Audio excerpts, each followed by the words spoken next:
Malaysia, nombor metrik 265369. Baiklah, pendahuluan adalah muamalat adalah satu tata cara atau perkara yang berkaitan sesama manusia dalam urusan ekonomi dan juga sosial, dan di dalamnya terdapat syarat-syarat yang telah ditetapkan oleh Allah Subhanahu Wa Taala. Sebagai contoh, jual beli, pinjaman, sewa, gadaian dan sebagainya. Maka tajuk yang kami pilih adalah Ar-Rahnu.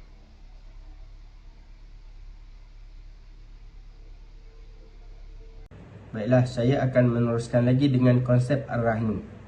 Pelaksanaan Ar-Rahnu adalah bersandarkan kepada 3 kontrak, iaitu yang pertama, Qardul Hasan, yakni pinjaman ihsan. Ianya merupakan satu konsep pinjaman ikhlas atau maksud lain pinjaman yang tidak melibatkan sesuatu faedah dan syarat tambahan pada saat mengembalikan pinjaman.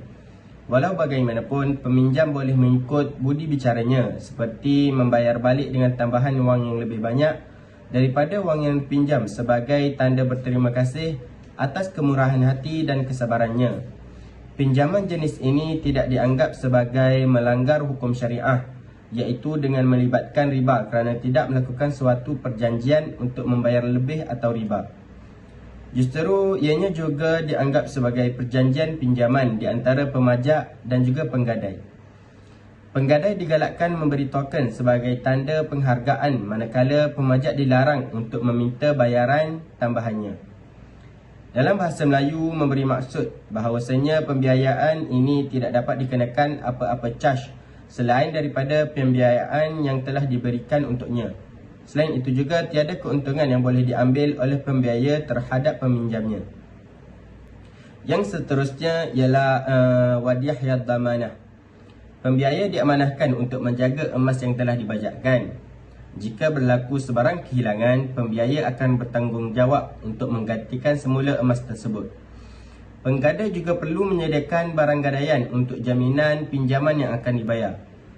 Penggadai mengamanahkan pemajak menjaga barang gadaiannya sepanjang tempoh pinjaman. Jika terjadinya sesuatu kepada barang gadaian tersebut, tetapi bukan atas kelalaian pemajak, barang gadaian tersebut tidak perlu diganti. Wadiah bermaksud di mana si penerima penyimpanan dapat memanfaatkan barang simpanan tersebut dengan keizinan pemiliknya.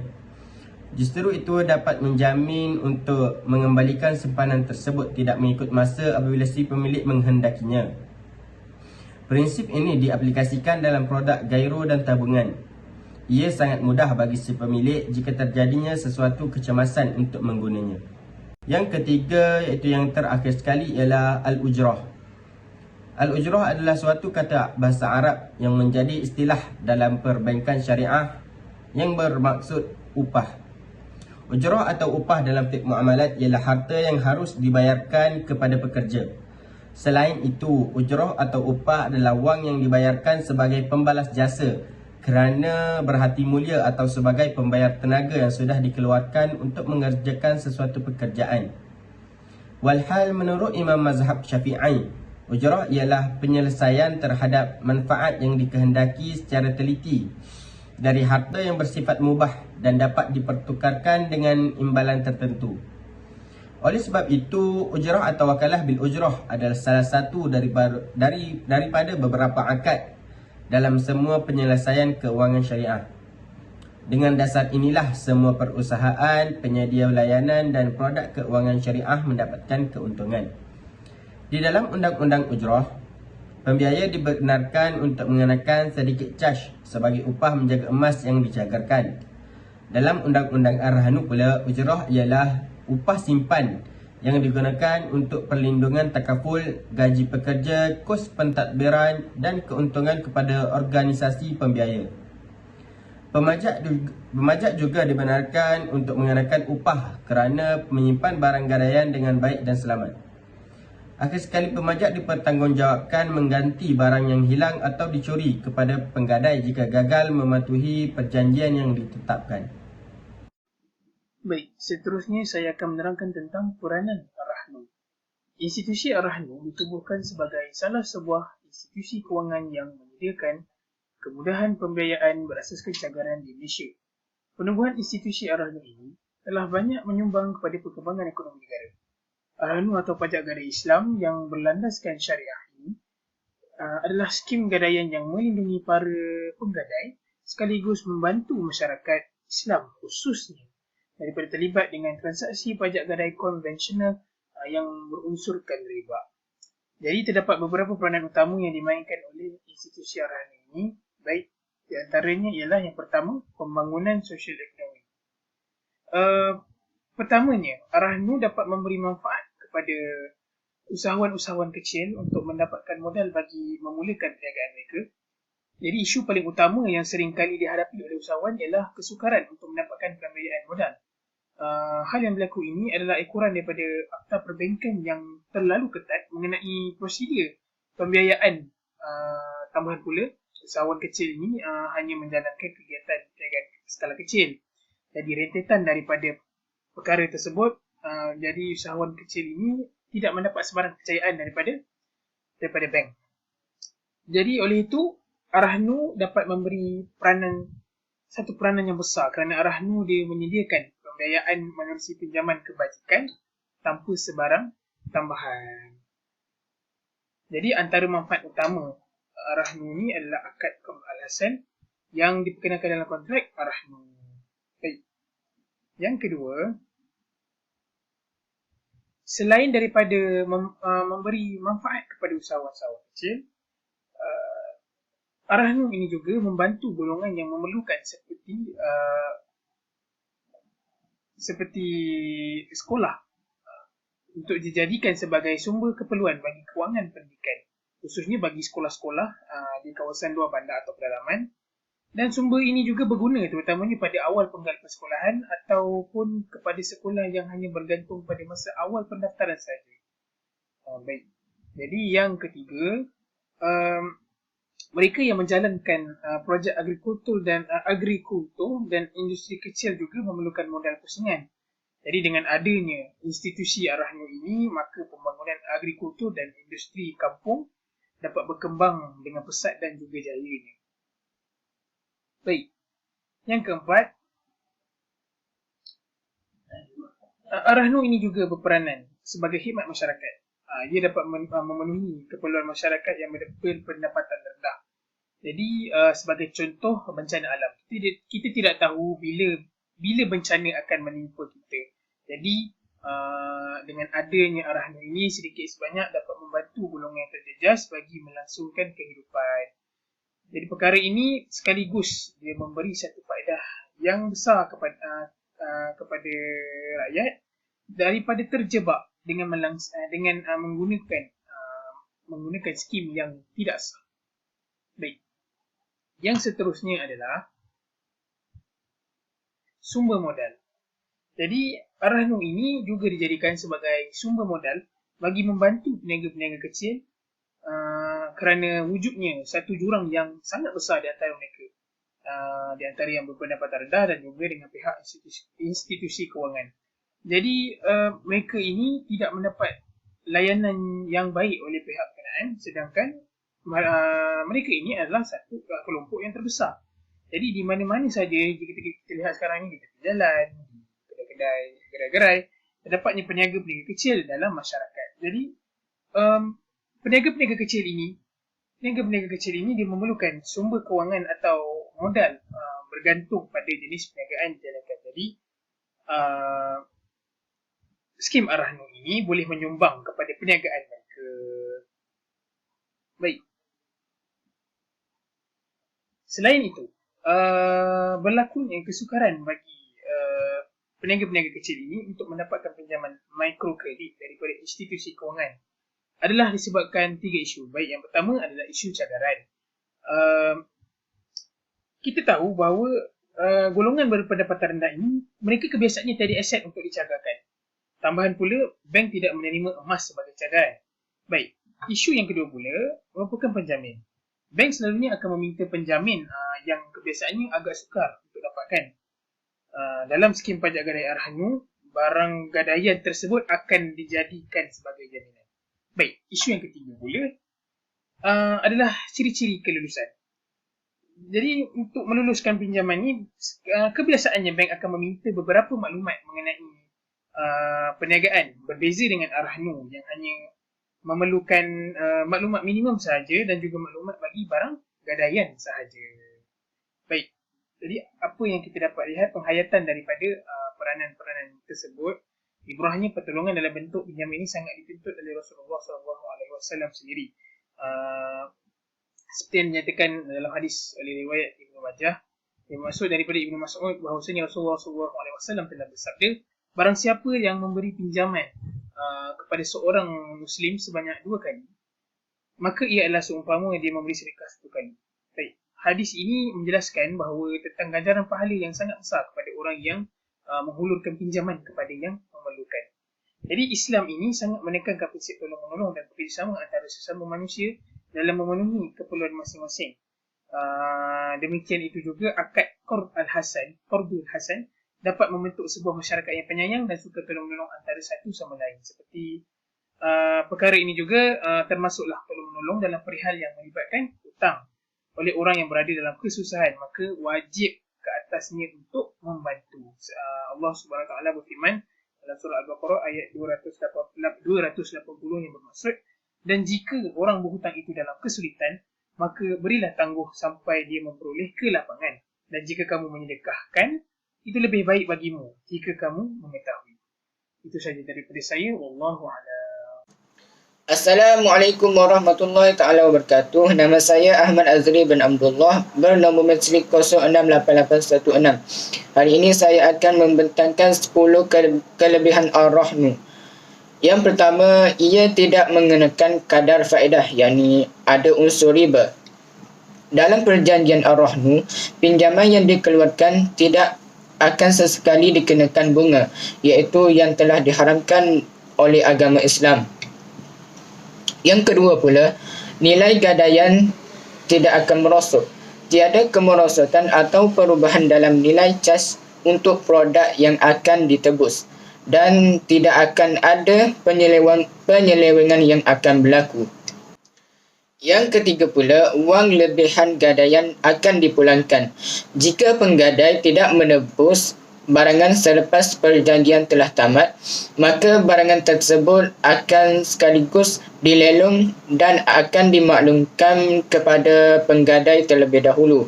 Dan sekiranya jualan lebih banyak daripada jumlah hutang, duit lebihan akan dikembalikan kepada penggadai. Dan yang keempat, barang kemas yang disimpan dalam keadaan selamat. Skim Ar-Rahnu ini ternyata selamat kerana pemegang gadaian akan bertanggungjawab ke atas penggadai dan memastikan penyelenggaraan barang kemas itu berada dalam keadaan baik. Seterusnya, kelebihan yang kelima pula adalah jas perkhidmatan yang amat rendah. Kadar perkhidmatan yang ditawarkan oleh Ar-Rahnu ini lebih rendah kerana semua pengurusan Ar-Rahnu yang memerlukan pengurangan dan kos risiko. Yang keenam pula, tiada unsur penipuan semasa membuat timbangan. Skim Ar-Rahnu berjanji tidak membuat penipuan kerana penggadai akan dibentangkan nilai timbangan yang jelas semasa membuat gadaian. Yang ketujuh pula, tempoh bayaran yang munasabah. Masa bayaran balik yang dikuatkuasakan adalah sesuai dan mungkin dipersetujui oleh kedua-dua pihak. Berbeza dengan gadai janji konvensional yang mengambil wang tambahan daripada penggadai untuk memanjangkan tempoh bayar balik pinjaman. Yang ke-8 pula, pemberian notis kepada penggadai tentang upacara lelongan. Jika barang gadaian penggadai tidak ditebus dalam tempoh yang telah ditentukan, pemegang gadaian akan memberi notis pemberitahuan kepada penggadai untuk membuat sesi lelongan. Dan yang ke-9 pula, memberi nilai gadaian yang sepatutnya kepada penggadai. Pemegang gadaian di Ar-Rahnu akan memberi nilai gadaian yang terhutang kepada barang yang digadai. Dan yang terakhir pula, nilai sensitiviti wanita. Sifat wanita yang seperti kita ketahui yang suka akan barang kemas untuk menjadikan sebagai simpanan mereka. Selain itu, ada juga pihak koperasi yang menawarkan skim Ar-Rahnu ini yang mengambil kira keperluan dan kebajikan wanita. Sekian, terima kasih. Saya akan sambung kepada pelaksanaan Ar-Rahnu dalam sistem perbankan di Malaysia. Ini bermula pada bulan Oktober 1993 yang diperkenalkan oleh Bank Rakyat dan juga dibantu oleh Yayasan Pembangunan Ekonomi Islam YPEIM. Kemudian di dalam sistem tersebut ini terbahagi kepada dua, iaitu sistem pajak gadai Ar-Rahnu dan juga pajak gadai Al-Zahab. Sistem pelaksanaan Ar-Rahnu di perbankan Islam ini, sistem gadaian adalah mengikut syarat yang ditetapkan dalam Islam seperti tiada bunga atau interest. Sebelum barang dilelang akan diberi notis kepada penggadai dan juga tiada unsur paksaan dan juga penindasan. Selain itu, di Bank Rakyat juga turut menggunakan dua konsep pinjaman iaitu Al-Wadi'ah dan juga pinjaman tanpa faedah Qardul Hasan. Assalamualaikum warahmatullahi wabarakatuh. Saya Muhammad Amir Husni bin Muhammad Nazli, nombor metrik 068819. Hari ini saya akan membahaskan tentang permasalahan yang berlaku di dalam sistem Ar-Rahnu di Malaysia. Untuk pengenalan ialah amalan Ar-Rahnu dan isu-isu fiqh. Untuk mengamalkan Ar-Rahnu di Malaysia, terdapat beberapa isu yang perlu diberi perhatian. Sekiranya terdapat sebarang perbezaan tertentu, kita perlu memberi perhatian kepada perkara ini. Pengalaman ini mengikut apa yang diteorikan oleh prinsip fiqh. Perbezaan sedemikian perlu diambil kira dan dijaga supaya amalan Ar-Rahnu di Malaysia sentiasa menepati kehendak syariah. Isu-isu tersebut boleh diperhatikan seperti yang dibincangkan. Isu yang pertama ialah konflik dalam intipati kontrak. Amalan Ar-Rahnu di Malaysia adalah berdasarkan penggabungan konsep dari bidang fiqh muamalat. Gabungan konsep ini membawa kepada wujudnya beberapa kontrak yang berbeza dalam satu kontrak Ar-Rahnu, iaitu pembentukan kontrak tidak mengandungi sebarang syarat larangan dengan jelas secara syariah. Contohnya apabila menggabungkan kontrak jualan dan kontrak pinjaman dalam satu kontrak. Seterusnya, penggabungan kontrak tidak boleh digunakan sebagai helah untuk melakukan riba atau dilarang melakukan penggabungan kontrak. Seterusnya, penggabungan kontrak tidak boleh digunakan sebagai cara untuk mengamalkan riba, iaitu suatu bentuk rasuah komersial. Yang seterusnya, penggabungan kontrak tersebut tidak akan mendedahkan sebarang perbezaan penyimpangan yang berkaitan dengan keputusan asas dan tujuan utama kontrak atau isi kontrak. Isu yang kedua pula adalah yuran bagi barang gadaian yang disimpan. Barang yang berharga dicanggarkan ini sering menjadi sebahagian daripada amalan Ar-Rahnu di Malaysia dan terdapat cas atau bayaran untuk menyimpan barang berharga, seperti penentuan bayaran untuk penjagaan barang dalam amalan Ar-Rahnu. Mengikut amalan dilakukan di pasaran sekarang, yuran penjagaan ditentukan berdasarkan pengiraan peratusan tertentu nilai almarhum barang simpanan. Seterusnya, jenis barang yang dicanggarkan terdapat lebih banyak barang pajak gadai di Malaysia fokus pada emas dan termasuk semua barang berharga seperti jam tangan Rolex. Tujuan pelaksanaan Ar-Rahnu dalam sistem ekonomi Islam. Pertama, pendekatan untuk melabur dalam mengurus dana tertentu. Seterusnya, menyelesaikan masalah sosial dalam masyarakat dari segi kewangan masyarakat. Seterusnya, pengurangan kadar infrastruktur seperti kemiskinan, sekolah dan hospital untuk mengekalkan kehidupan. Seterusnya, merupakan satu pelaburan yang memberikan pulangan ekonomi dan menguntungkan, iaitu sosial dan ekonomi. Menjadikan Ar-Rahnu sebagai produk pembiayaan kredit mikro. Hal ini kerana kemudahan kredit makro sangat berpotensi penting sejak kebelakangan ini. Kesimpulannya, Muamalat adalah sesuatu perkara asas yang tidak dapat lari dari kehidupan harian manusia. Muamalat akan sentiasa digunakan dan menjadi suatu keperluan dalam urusan manusia. Maka terbuktilah bahawa dengan pengamalan muamalat ini dapat mewujudkan suasana yang harmoni antara manusia dengan manusia yang lain. Tidak akan berlakunya penipuan, rasuah, penindasan dan sebagainya ketika berurusan dengan manusia, sama ada dalam bidang ekonomi ataupun sosial umat Islam. Manfaat ini bukan sahaja dapat dirasai oleh orang Islam, akan tetapi orang bukan Islam juga akan dapat merasai kesan yang sama. Sekian dari saya, terima kasih.